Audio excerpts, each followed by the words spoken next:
The 2022 NFL season kicks off on Thursday, August 11th, with the New England Patriots hosting the New York Giants.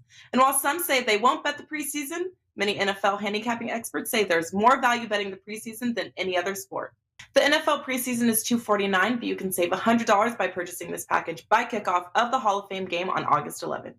The entire NFL preseason for just $149? Yes, football is back. This offer expires when the Patriots and Giants kick off, and your access begins the moment you sign up, so you will get any early releases the moment they are loaded. 4.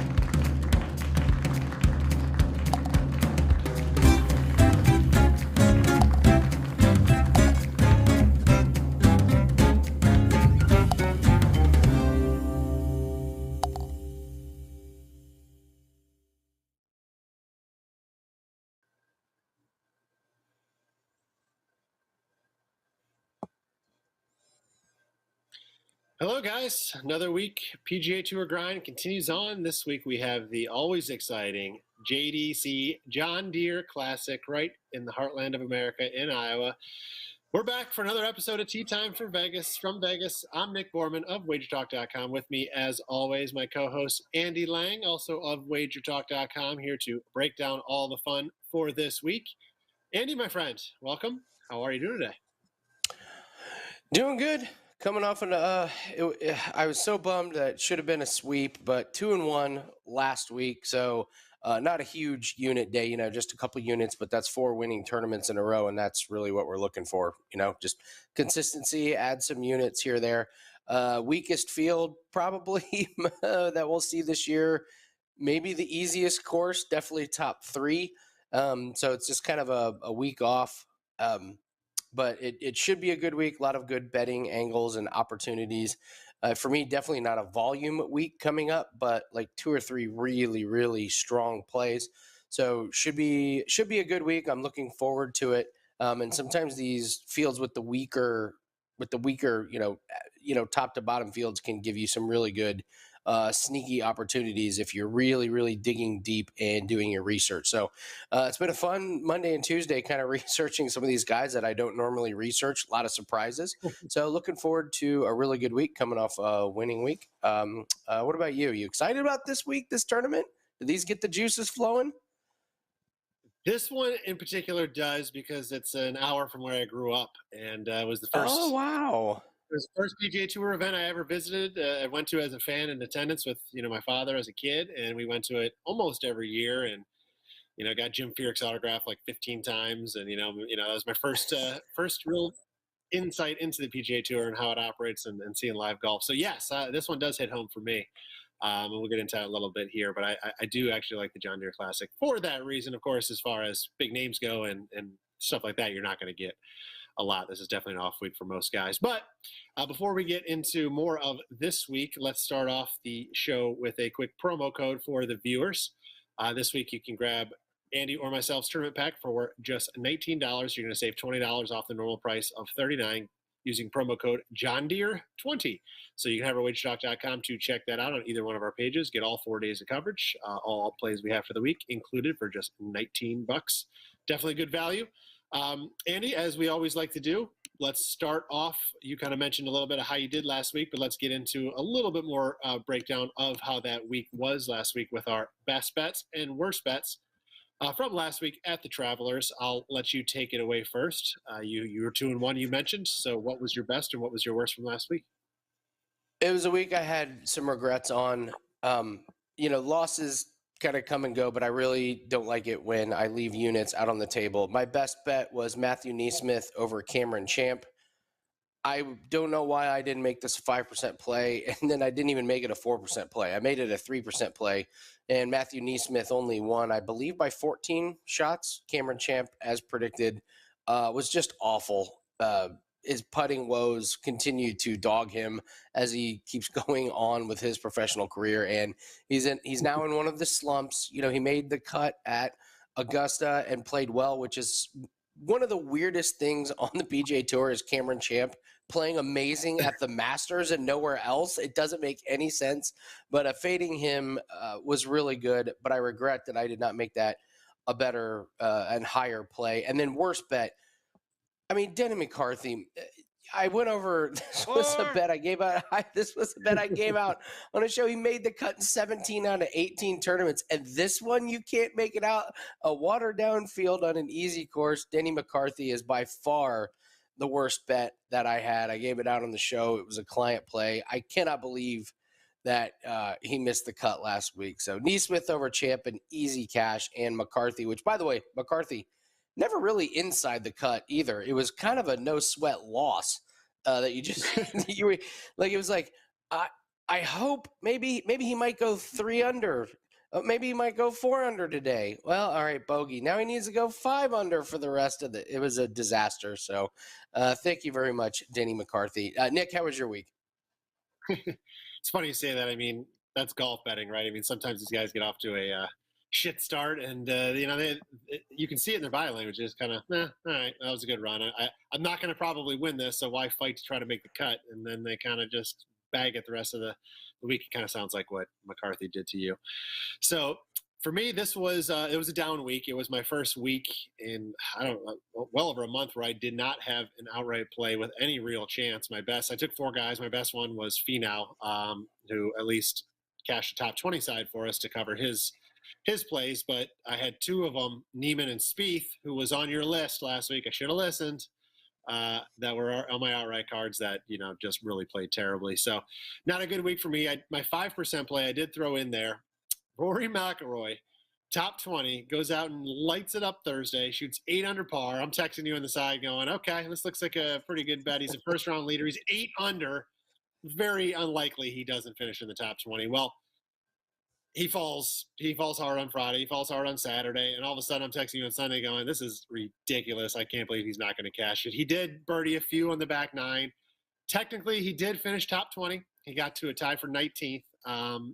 If you bet him like I did on most American books, everybody everywhere but BetMGM that pays out on all ties, you lost units this week, even though he finished top 20 because the dead heat rule, we cashed basically two places out of 6 is how it worked out. So we won 1/3 of our bet, lost 2/3 of our bet. It worked out with the juice to about a half wager loss on the play. So all in all, wasn't too terrible, but it was disappointing to see Rory kind of just stumble like he did after starting off as hot as he did on Thursday. But there it goes. It does keep his streak alive. That's 22 of 25 tournaments that he's now finished in the top 20. So even though we didn't cash the ticket on it, he keeps that streak alive. So thanks, Rory, for screwing us over on that one. But I digress. We move on. We'll try again to recoup this week. And we'll get started, as we always do, with the top 10 strokes gained graphic coming into this week, Andy. This one, all right, the last few weeks, I'll say this. The guys at the top of that list, your Scotty Schefflers, your Justin Thomases, Rorys, of course, they were all 2.5 strokes gained on average over the field. So the leader of the pack this week, Adam Hadwin, followed by your boy Denny McCarthy, are the only 2 guys averaging over a stroke gain per round. So definitely a different field this week. We'll touch on the strength of the field here in a second. One thing I want to mention about this graphic, I mean, you can read it on the screen. There's no need to list the names here. But I was texting Andy a little bit yesterday on the side, and he already knows some of the stats I dug into here. So we always start with this graphic because 16 of 25 events so far this year, the winner has come from within the top 10. So pretty good.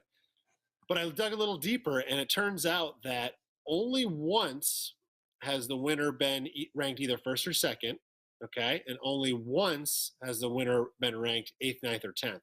So that means in 14 of 25 events, the winner has come ranked between number 3 and number 7 in this graphic, okay? So that's pretty remarkable.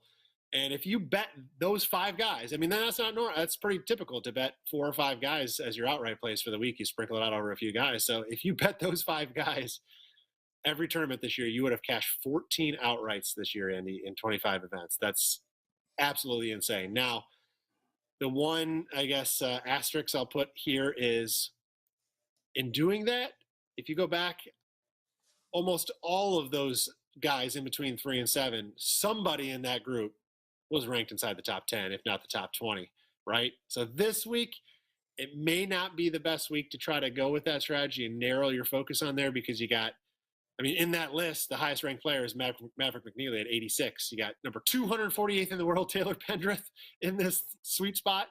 JT Poston, Jason Day, CH3. I mean, not quite the names you're going to expect, but numbers are numbers, and that has been where the winners have come from so far. So I wanted to bring it up. So interesting fact, to say the least. So Andy, let's get into this week and talk about the tournament, talk about the field. I always like to let you go first. So what should the viewers know about this week at the John Deere Classic? Well, it's just it's an easy course. It's some of the widest fairways. If you can call it rough, the rough has basically no penalty. The par fives are gettable by pretty much everybody in this field. The par threes are not terribly difficult. So if you don't birdie these, if you're not shooting -3, -4 both Thursday and Friday, I don't think you're going to make the cut. I think the cut could be just astronomically low. I think it all comes down to, can you capitalize on the green, because everybody's going to have a good approach shot angle coming in because there's really not much penalty off the tee. So what can you do with your approach? And then you just got to drain putts, and the greens are not difficult. They're flat, and the weather looks like it should be pretty decent. I believe Thursday, as of now, make sure you check Wednesday night on the weather because it can change. Thursday might be the only day with a little bit of wind, and it doesn't look like it could affect one wave, worse than the other. But I believe that these guys are just going to have a putt fest. I think that's what it's going to be. It's who is the guy that drains 3 putts on Thursday of 20 feet or more. Who's the guy that gets going with his irons and drops it in within 7 feet almost every time. I think the score is going to be ridiculously low, and that opens the door to a lot of long shots. This is a great week to try and throw out some guys that are not in the top 3 or 4 that you're going to see in the odds. So it's an overall easy course. It's a blip on the radar for the PGA Tour schedule. So just look for some, if you're someone that loves watching putts drain left and right and you like really, really low scores, it's basically the antithesis of what John Rahm would like. So let's just say I'm not surprised to see him not in this field, but just an easy course, as I'm sure you well know. Yeah, 20 under par has been the average for the winning score for years now. And, fairways are much wider than average. Greens are big. The field averages nearly 13 greens per round, which is pretty high.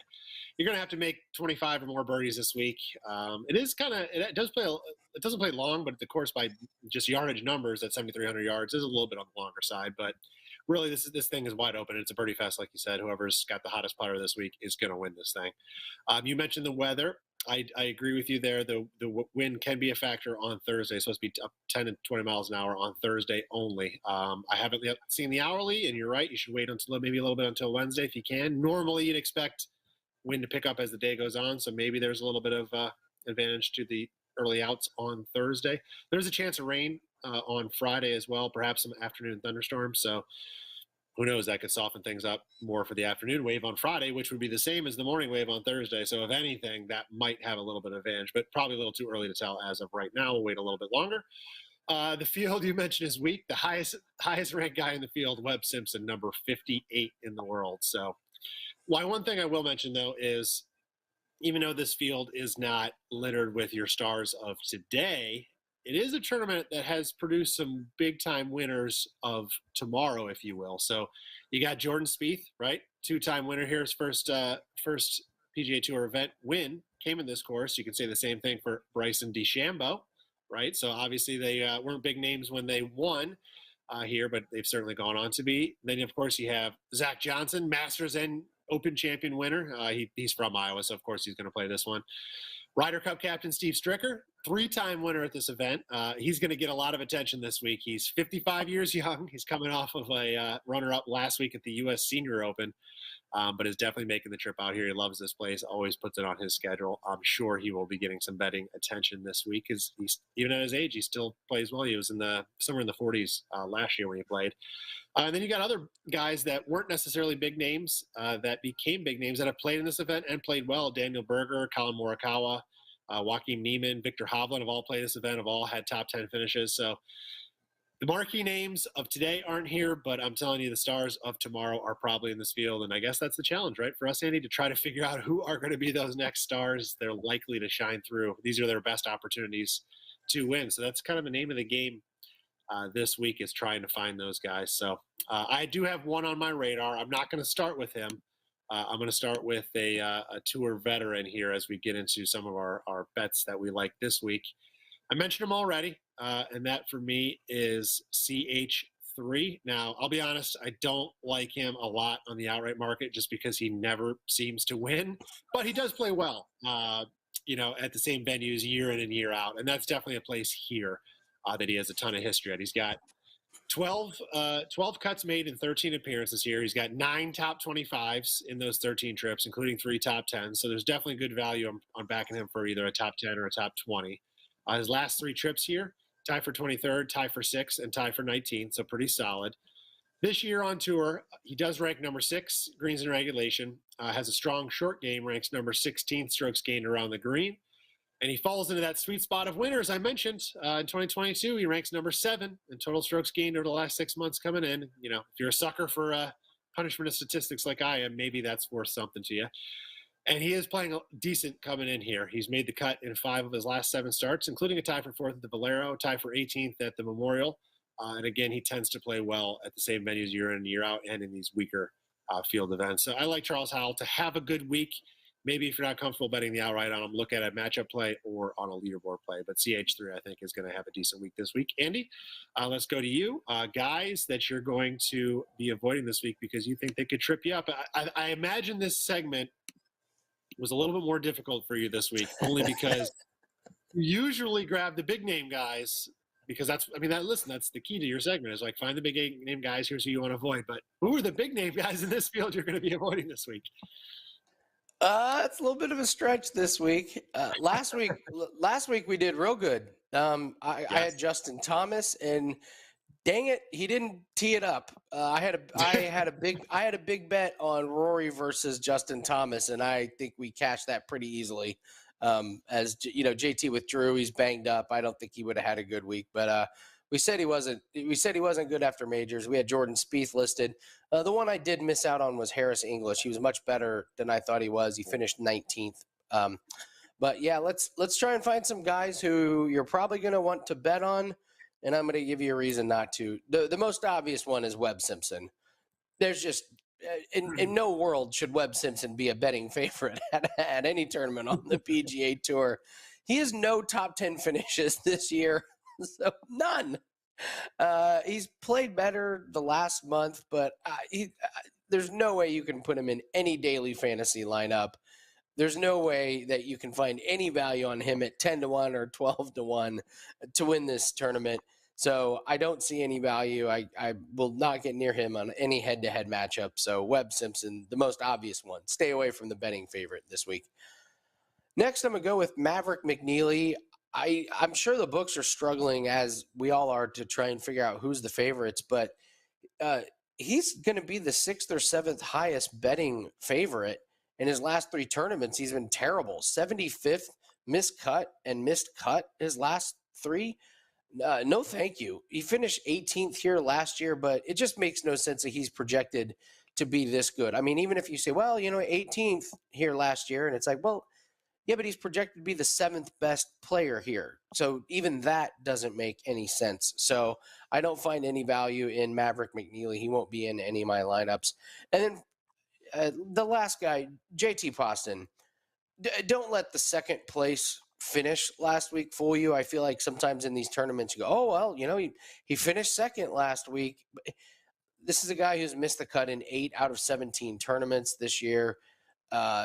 12 out of those 17 tournaments, he's finished 37th or worse. And he's just not good at this particular tournament. 64, 65th, miscut the last 4 years at this tournament. So you could make the case that a lot of guys could trip you up this week, but I'm looking at some of these guys that are up at the top, and I just don't find any value in those odds. So Webb Simpson, Maverick McNeely, and JT Poston, I don't find any value in them this week. Yeah, Webb. Listen, you got to give the guy a little bit of credit. I mean, he was injured right at the beginning of the season, so that's where he's been. But yeah, 12-1 or 14-1 if you can find him, or whatever you can find him.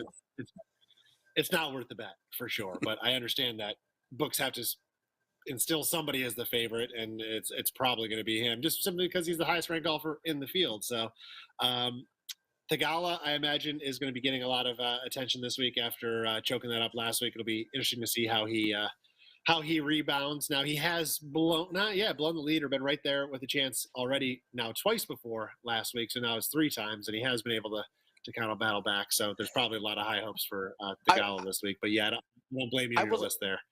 I will say this. I looked at him and at the Waste Management. That was another heartbreaker for him. Credit to him. The next week he made the cut. It was a tough field, and he finished 48th. So I was impressed by that. So he's been through this before. That's why he didn't make the list here, because I've seen him have a really tough, break, but then he responded the next week. So I would not be surprised to see him do pretty good. I loved what he said. He said, "I can't believe I bladed that shot out of the bunker." He seemed to like the shot he was going to take. And you can make the case that, he got very unlucky. If that ball is just back another foot or so, that's a fairly normal bunker shot for him. I looked at him hard, but I just couldn't make the case to trip you up. It wouldn't surprise me if he's up near the top this week.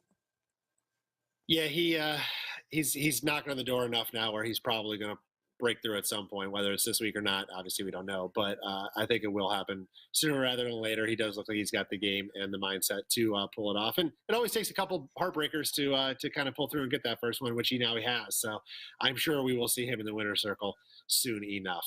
I'm going to head into another outright bet I like this week. And this one is one, if you're not a regular golf fan, you're probably not going to know the name, but the books are not shy to him, as they have Nick Hardy listed at a 40-1 shot this week for good reason. Listen, this guy is he's a Korn Ferry Tour player until this year. He's been grinding it out on that tour for several years now, and he finally earned his card this year. But really, up until recently, it's been far from stellar. But he did come back from a wrist injury just a month ago, and since then, he's finished tied for second at that first event he played, which was a Korn Ferry Tour event. That was at the end of May. And then he's rallied off 3 straight impressive results on the PGA Tour and really has gotten better each week. It was started with a tie for 35th at the RBC Canadian Open, tie for 14th at the U.S. Open, and then a tie for 8th last week at the Travelers. So the concern that I do have, though, is now this will be his 4th straight start in a row, which no matter who you are, it's just a tough task, no doubt about it. But he is playing very well, and there's a reason, for a name you might not recognize, that he's as low as 40-1 on the outright market.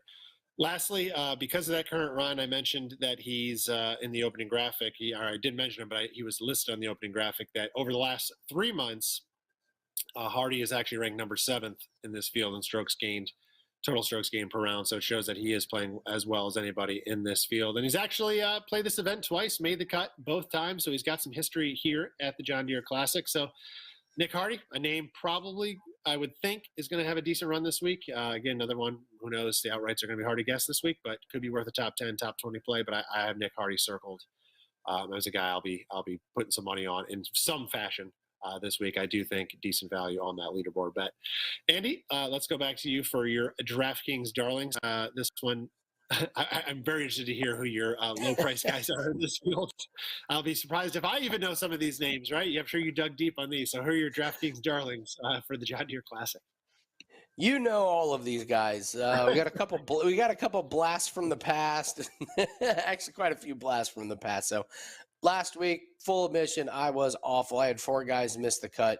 This was the first week where I just got demolished. We're 14-9 on the year in head-to-head matchups, so we're still up good profit-wise. So this week, I really think I always try to give out guys that are less than 7,000 on DraftKings, but it's just really not that feasible this week. So we're going to go more middle of the road guys here. You're not going to see any of the like the not Hadwin, not Simpson, not Bazine Hoyt. But I'm going to start with Ryan Moore, my first guy. He's only 7,200. He's coming off a 4-month break, Nick, and listen, he made the cut at the Memorial. Talk about a big boy tournament in your first tournament back, the Memorial. He makes the cut, and then he finishes 35th at the Canadian Open.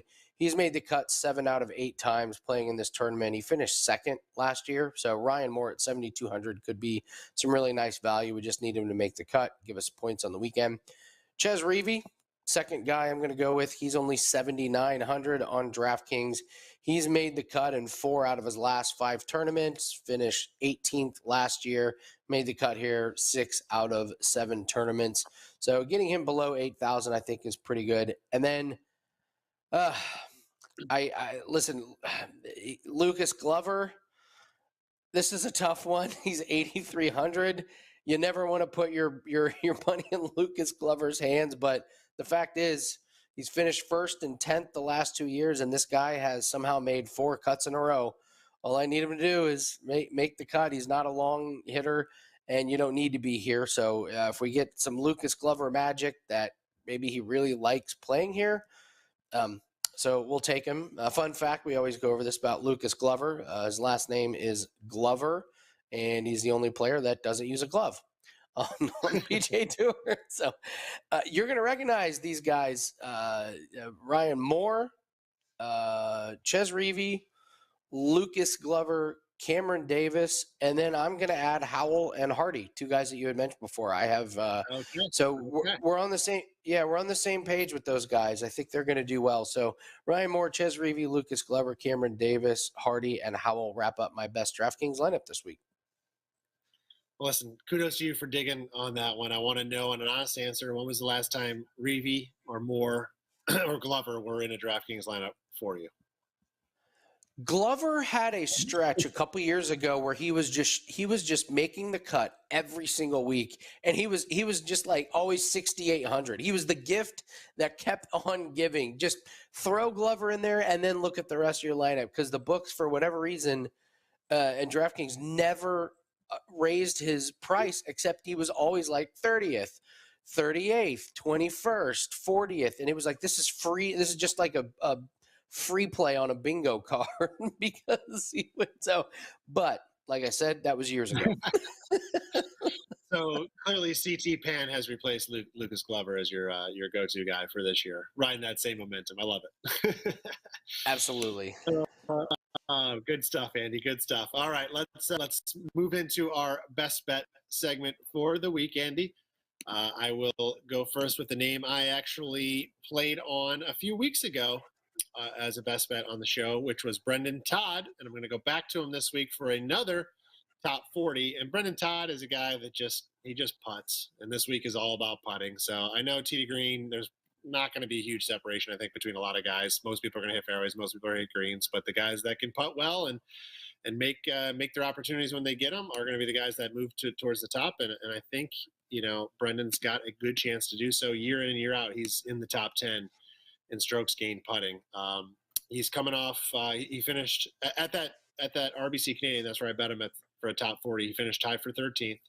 And he was coming off a solo third at the Charles Schwab right before that. He since missed the cut last week at the Travelers Championship, but in 3 of his previous 4 missed cuts, he followed that up in his next start with a top 20 finish. So he seems to bounce back pretty well. 2 of those actually were top 10s. So Todd's a fantastic putter, as I mentioned. He ranks number 6 on tour. He's very accurate off the tee. He ranks number 5 in driving accuracy. And in this field, he ranks number 9 in total strokes gained over the last 6 months. But even better, he ranks number 4 over the last 3 months, averaging over 1.06 strokes gained per round. Not a lot, but in this field, it is quite a bit. So Brendan Todd, I think, is going to be make the cut without much of a problem and finish inside that top 40. You're going to get some decent plus prices on him if you look at him at a top 20 or a top 10 as well. So Brendan Todd is my best bet of the week, Andy. Who are you looking at for your best bet this week?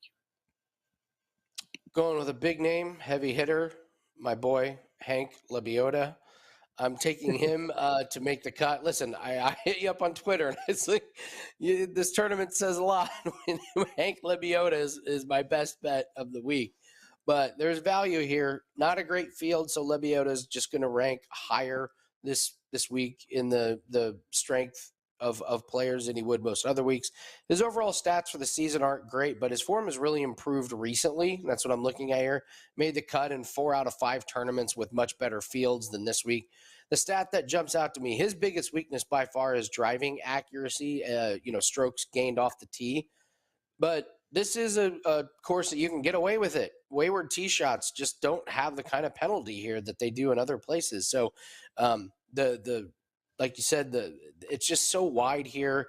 The rough is no issue. You can get away with bad tee shots. The rest of his stats are really good. They're all plus strokes gained. It's just his tee shots.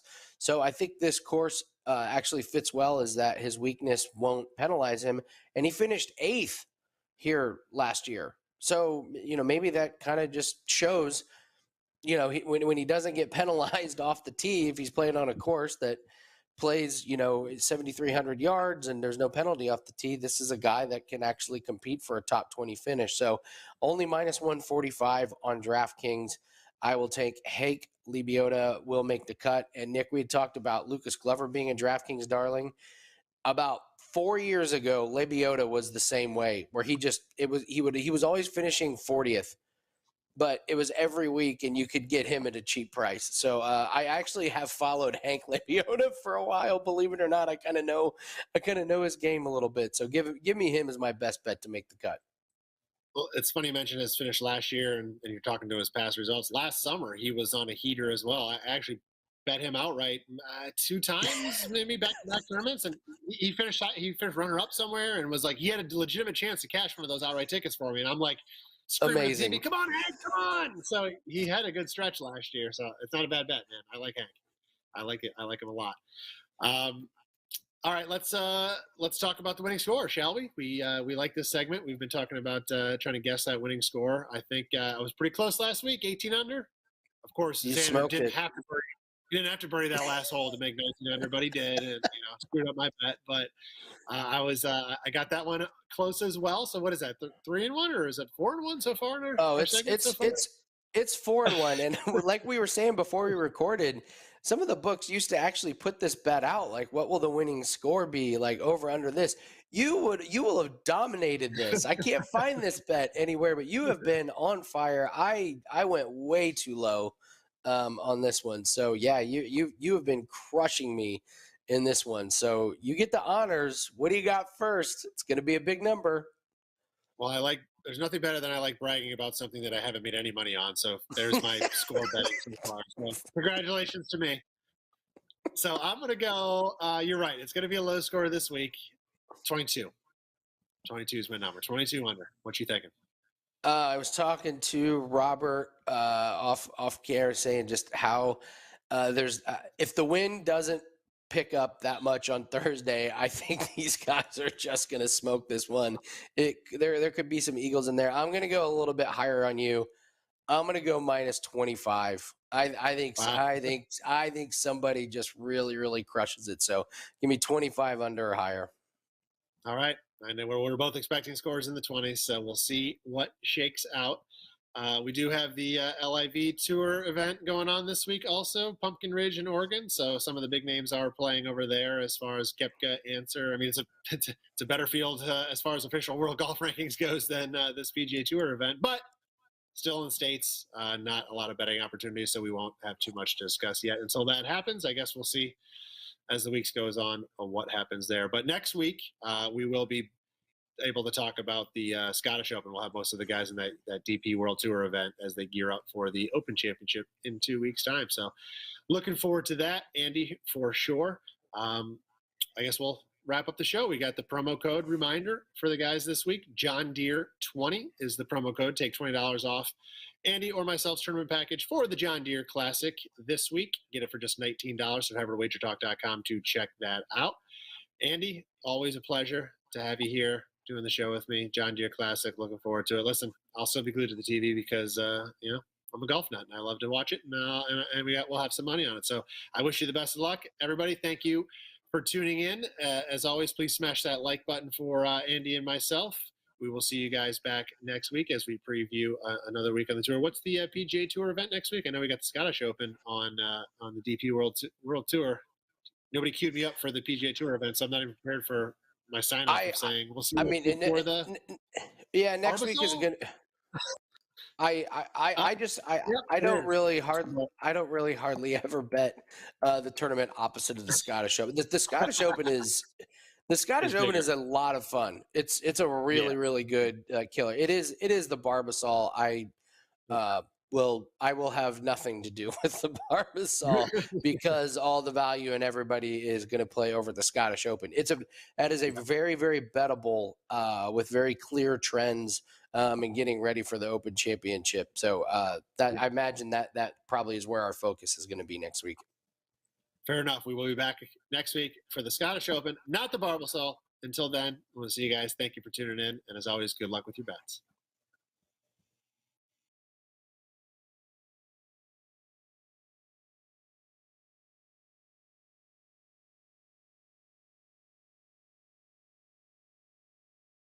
Want a free PlayStation? Yes, free. Who would have thought in November 2020, when Sony released that PlayStation 5, that we'd be sitting here almost 20 months later with no consoles on shelves and very few available with online retailers? Well, we got our hands on a disc console, but instead of teaching President Teddy how to play NBA 2K, we'd like to send it to a loyal WagerTalk supporter. You can start earning entries now and repeat daily just by going to wt.buzz/PS5 and perform the social media task below to earn entries into our raffle. The contest will end at midnight on July 3rd, and a random winner will be announced on July 4th. Help us reach 100,000 subscribers on YouTube and grow our social media footprint, and you could be the new owner of a PS5.